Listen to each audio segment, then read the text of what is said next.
Hey everybody, welcome back to another beautiful day in real estate. So today is Wednesday. We didn't do much at the beginning of this week. I'm just going to be honest. Monday we were out with family. Tuesday I got on here and I just couldn't think of anything to talk about that really was relevant to what keeping this channel consistent. So yesterday I took some time just to get caught up on work, and now here we are. So the season has been extremely busy this year, extremely busy. So far we've seen tremendous amount of stuff going on. I mean, we think we have 8 under contract, 10 under contract right now on the real estate side, and another 14 under contract under the builder side. So things are picking up a lot, and now houses are finally starting to dig, which is good. We had a slowdown at the beginning of the spring. We did a lot of negotiating with our subcontractors, and by doing so, put a pause on everything. We're still not all the way through it because, well, the increases have been so significant, and we've been fighting very, very hard to make sure that those increases are as low as they can be. The tough thing is I ran into another builder recently, and we were walking through homes, separate homes, similar builds, right? Similar builds. And I mean, they produce quite a few homes in a year. But the thing is we talked about it and we said, well, the only difference really is my cabinets and my carpets are upgraded. Literally, that's his words. And he goes, why is my house $200,000 more? And that's the difference, right? That's the difference between negotiating with subcontractors and just taking it over the knee. That's why prices keep going up, right? So we just decided that we weren't going to go through that. We wanted to make sure that our customers could keep a modest increase, right? So they could continue buying homes and we could continue building them. We did see a lot of subcontractors tell us to kick rocks right away, and now they're back to the negotiation table. I mean, the big thing really is everything's increasing. We understand that, but if we just roll over and let them kind of take over, I mean, nothing against subcontractors, right? They all need to make a living. They all need to be paid just like the rest of us. But the increases were outlandish, and the thing that most builders don't do is they don't break down their pricing. They just say, oh, it's $20,000 for electrical, perfect, we'll live with that. But in reality, there's really no explanation behind where they came from. So we took the data and we said, okay, this is how much it costs. And my boss, being the analytical person he is, sat down with our electricians and broke it down to each individual outlet, each individual copper wire, and said, no, this makes no sense. You're making this much on this much. He broke it down. So, I mean, we are weeks into this, but the thing is that we're putting forward the best effort we can to make sure that houses stay affordable and still are built correctly. It's not an easy line to walk, and you do have a lot of builders that don't like that because that means that they're not negotiating, so their prices keep going up significantly, and then they're wondering why we're still producing homes in the same region. And the thing is, it's really not that hard to sell a house when you are building the same house as the builder down the street, just a little less fancier fixtures, and you're $200,000 more or $200,000 less. That's the market we're in now. And that's why it's so important to be so particular about who you work with. Because when you're working with somebody, and this tangent can go on, but this is why when you're working with a real estate agent or working with a builder, it's important to know who you're working with, right? Because builders that are costing a lot more, it's not like they're digging into their pockets and making millions of dollars more than us, right? But what they're doing is they're building homes. They're doing what they're supposed to do, building homes. But not every builder's a negotiator, right? Not every builder knows how to negotiate or will negotiate, right? And that's why it's super important, right? Do the research, understand. Me personally, I know our homes. I know what we build. And selling our homes is not as hard as people would think, right? Because if you can show a price that makes sense in a time where everything feels super expensive, and you can then walk them through a house and say, this is what our product looks like, all of a sudden you have a happy customer who's ready to build. Right now, my biggest customer by far is the selling a house and then paying cash, and they're usually retirees or usually downsizers. Right now, that is the thing. I'm seeing homes 4,000, 3,000 square feet selling for $600,000, $700,000, and then they're going into a 1,500 square foot patio home because that's all they need, right? That's the biggest customer base right now. That is by far. And then the next one is going to be the first-time home buyer. The first-time home buyer that has no money to their name and they want to get into a house. We handle both of them. Yeah, I handle homes in between. There's second, third-time buyers, but second, third-time buyers are usually buying stuff on the secondary market right now because it's cheaper. They can sell their house. They can get into a bigger upsized one. I mean, yeah, it'll be a little older, but, they don't mind. I mean, but right now it's the first-time home buyers and it's the downsizers that I'm seeing the most business from. But anyways, that's my tangent. Let's jump into more bonds right away. Bonds. 6.61, they're actually moving down today. Why are they moving down? Well, that's a good question. I didn't even finish. 6.1 is 416 on the FHA and VA. they're starting to move towards the 5.9s again. And I'm getting more and more optimistic. Well, I'm getting more and more optimistic. Why? Well, let me show you here in just a jiffy once I can get to it. But we are about to open the market in 2 minutes with a beautiful 4% down on the WTI crude oil. Now, that actually makes me extremely excited because we saw, and like we talked about this a few weeks ago, right? We saw the high, we saw a double top, then we saw a lower high, which means that they tried to push the prices back up and they were rejected.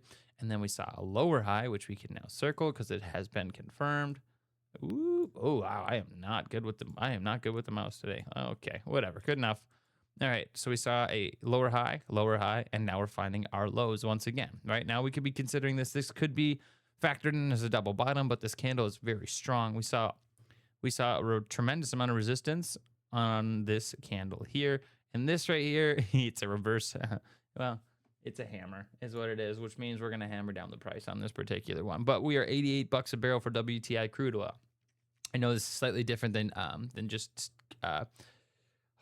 spot crude, good lord. Anyways, but my point is, things are looking optimistic in the war in Iran, right? So what happened this weekend, right? So there wasn't a ton of news on Memorial Weekend. I mean, there was news of Trump getting rushed to Washington to apparently have this major conversation, right? So everybody was expecting the war to get kicked back on in high gear over in Iran, but it didn't. And the reason is because we're getting closer to a deal. And they've said, now, this is what I'm expecting, right? They're saying that it could take about 6 months after the Strait of Hormuz opens up to go back to normal. What's in 6 months? Midterms. So if they end the war in the next week and then the market starts to recover, it starts to showcase a bit of a stronger economy, right? Now, let's talk about the Iran war, and then we're going to talk about interest rates, and we're going to talk a little bit about why I'm optimistic moving in to midterm season. However, after midterms is going to be a different story, but we're focusing on the 6-month outlook right now, the 6 month, okay? So here's the news.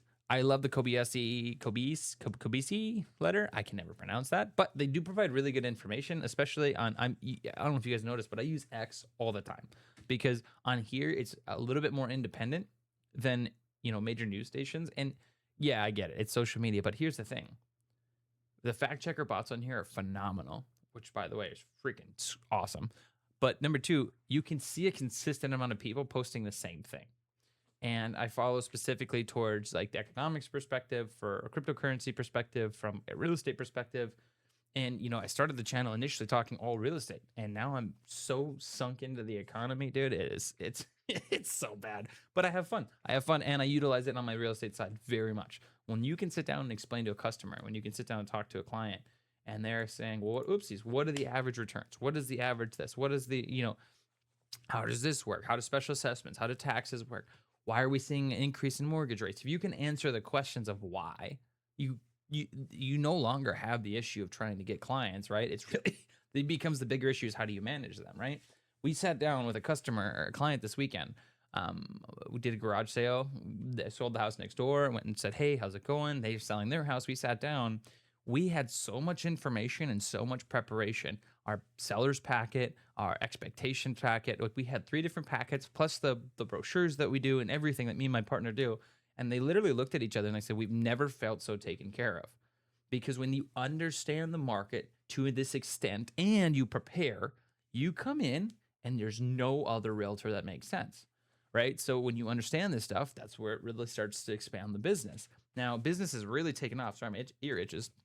Business has taken off so much that I'm back to 14-hour days again. Is it stressful? Yes. Is it hard? Yes. But it makes it all worth it when it gets to the fall and you can go on vacation and you have a good Christmas and you get to spend time with family. All this stuff has a bit of a sacrifice, but it comes with a huge reward. So anyways, breaking, Iran state media announces initial details of the memorandum of understanding for the U.S.-Iran peace deal.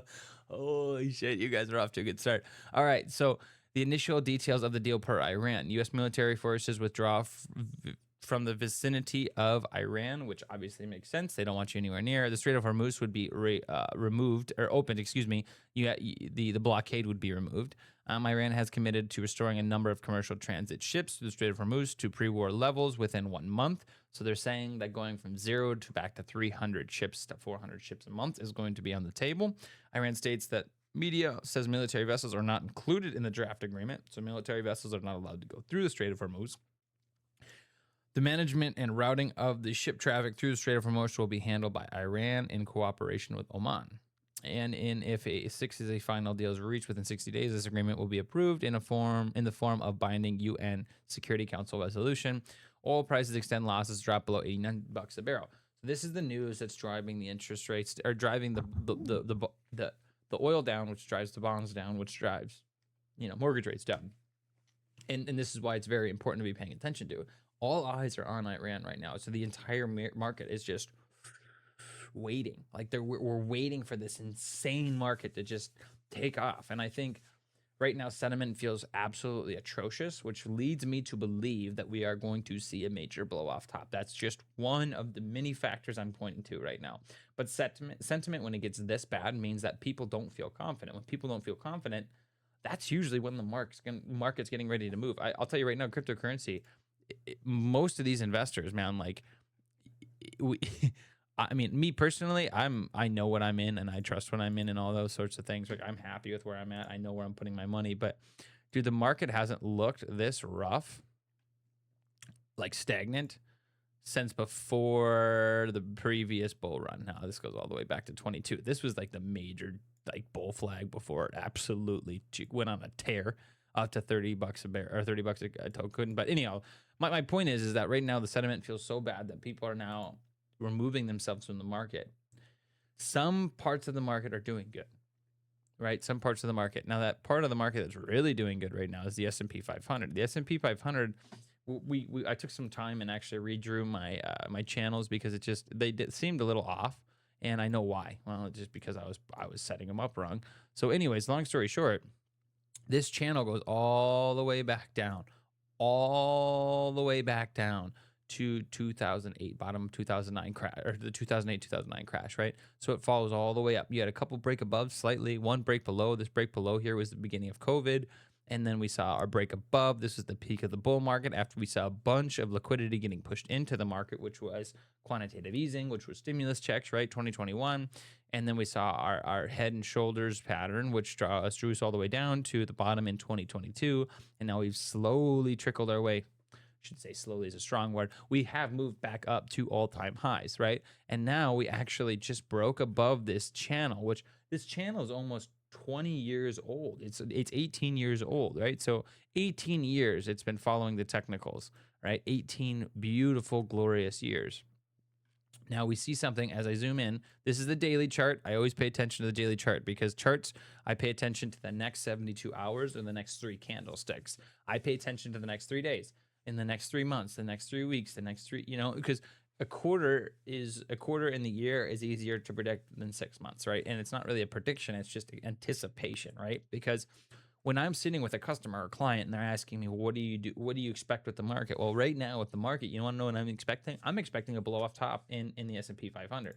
I still think that I'm confident that we're going to just see a rip roaring end to 2026. Again, end the war, open up the Strait of Hormuz so that now products can flow through, oil products, all sorts of, soybeans, fertilizer, all sorts of the things like that. And soybeans, I think soybeans is just China. Anyways, but fertilizer is a huge one right now, right? Fertilizer's up over 50-some%. Farmers are going bankrupt because of it. I have my other theories on why that's actually happening, but anyways, you're seeing a ton of money go into the S&P 500, and it's getting pulled out of the bonds, right? So I was gonna pull this up too. I'm kind of all over the place today, but you know what? I don't even really care. We're just here to share information and give our 2 cents, okay? So I always like to pull on Claude. Claude, by the way, is my new favorite AI. I like to pull any information I can off of there because it'll search through. If you ask it to, it'll search through multiple different stories and then it'll kick it out for you. This one actually took a little bit, like the information that I asked for, but it did a phenomenal job of explaining this, right? So The unresolved issues worth flagging in your content. I love this stuff, dude, because it builds perfect. But anyways, Iran is resisting sending enriched uranium abroad despite U.S. demands. The big thing for U.S. right now is sending the uranium back to the United States or getting it out of Iran. They want them not to have any sort of uranium, which kind of makes sense. I mean, if you have an enemy, right, you want to make sure that they're castrated, they can't do their things, right? Disagreement over tolls and Strait of Hormuz. This one stuck out because Iran talked about making it a climate charge, like a cost to produce, like moving through the Strait of Hormuz. They wanted a toll. Everybody's like, no. They're like, well, let's just reword that a little bit. Let's just say it's a climate thing. Let's just say that it's to save the climate, right? That's why we're doing this. So that actually came out yesterday. That was an interesting one. The Strait has been effectively closed with oil flows since the war began, February 28th. About 20% of the global oil supplies pass through it. So 20% of oil not the United States, the world's oil just gets shut off. I don't know about you guys, but 20% is a lot. And that's why prices are going up. That's why gas prices are going up. Fuel prices are going up. That's why food's going up, right? Because there's still oil. Like everybody says, oh, there's oil, and there's oil in Venezuela, there's oil in Texas, blah, blah, blah, right? But still a lot of countries, like you talk about China, produce most of their oil comes from Iran, the Strait of Hormuz, right? You get sucked off. Now all of a sudden costs them a lot more money to put fuel in their ships. Those ships now have to produce product or transport and import product to the United States. Guess what? It costs more. It costs them more to deliver. It costs more for us to buy it. It costs more to sell it, right? That's how that works. That's how economy works. Excuse me. And then JP Morgan analysts expect oil prices to average $97 a barrel the rest of the year if the Strait of Hormuz reopens in early June. I mean, it makes sense, but to be honest with you, we'll see. We'll see. That's like that. You can't really guess when it comes to oil, man. I mean, if it finds a strong support of that $88, $89 bottom and then makes its way up to 97, we could see a consolidation. I mean, that channel does make sense. But anyhow, so that's where we're at with what's going on. So Iran's getting ready to hopefully make a deal. The United States is getting ready to hopefully make a deal so we can open things up. They're opening up in the early parts of June, beginning of June. That means the war would have went March, April, May. That would have been 3 months, a 90-day war. Get that ended, and now you can get product moving and get a new trade deal in place. And also throughout the process, there was more conversations going on with other countries. The big thing that I think really changed or shifted the way that things are going to be operating is when Trump went to China and he brought 20 of the CEOs, executives of the top companies in the world or in the United States and brought them in, and then had a conversation. There was the CEO of NVIDIA there, and the conversation was, how can we work together? Now, China has naturally been a competitor for the United States for the capitalistic side of the market for a long, long time, right? We import a lot of their product, but they have always been a resistance for us, right? And it just makes sense because, the two biggest economies, they want to be the biggest, right? So you're naturally going to have competition. But if you start to get them to work together, holy, dude, the markets are just going to go nuts, because if you can get fair trade deals across the board, you get the Strait of Hormuz reopened, and you get product flowing through there, oil flowing through there again. So many good things can come from this. So I'm going to stick optimistically, because the real estate market, I have one video. It's a minute and a half long. We're going to jump on it real quick. It was Trump talking at Davos this last year. Okay, it's talking about the real estate market. Say one thing about housing, because nobody ever says this. I am very protective of people that already own a house, of which we have millions and millions and millions. And because we have had such a good run, the house values have gone up tremendously. And these people have become wealthy. They weren't wealthy, they become wealthy because of their house. And every time you make it more and more and more affordable for somebody to buy a house cheaply, you're actually hurting the value of those houses, obviously, because the one thing works in tandem with the other. And I don't want to do anything that's going to hurt the value of people that own a house, who for the first time in their lives are walking around the streets of whatever city they're in, very proud that their house is worth $500,000, $600,000, $700,000. Now, if I want to really crush the housing market, I could do that so fast, and people could buy houses, but you would destroy a lot of people that already have houses. In some cases, they've mortgaged their house, and the mortgage would be very low, And all of a sudden, the mortgage without any changes becomes very high, and they end up losing the house. So what he's talking about is he's focusing on the real estate market. And that's why we have 2 more years of Trump in office. We have 2 more years, and then the way it's looking, it sounds like somebody's going to replace him. That's going to be the next person that's going to have the same mentality or the same focuses. But they're not crashing the market like in the past. They could raise interest rates and they could crash the market. They really could, and then we could go back to another affordable. We could go into a housing reset. But they're focusing on how can they keep prices where they're at and incentivize and get more people in, right? So there's a lot of conversations. There's been the portable mortgage conversation, the 50-year mortgage conversation, the removal, what was it, the Housing Act, the 21st Century Act, passing to incentivize builders to build more. Like there's small things, and then they had, they passed the bill saying that large investors can't buy single-family homes anymore, which is dumb because all it literally says is an LLC can hold up to 100 homes, and then you can't buy more homes. And then all you have to do is open another LLC, really. But the focus is, and the narrative is, how can we get more people into homes and not crash the housing market? That's what they're focusing on right now. So as they try to strengthen the bond market, which is really in tough shape, we ran out of time, but we'll talk about that tomorrow. Focusing on real estate is going to see a good move. It's going to be more strong. It's going to be more confident than it has been in the past. And the reason is because we have somebody in office that's focusing on keeping the market there.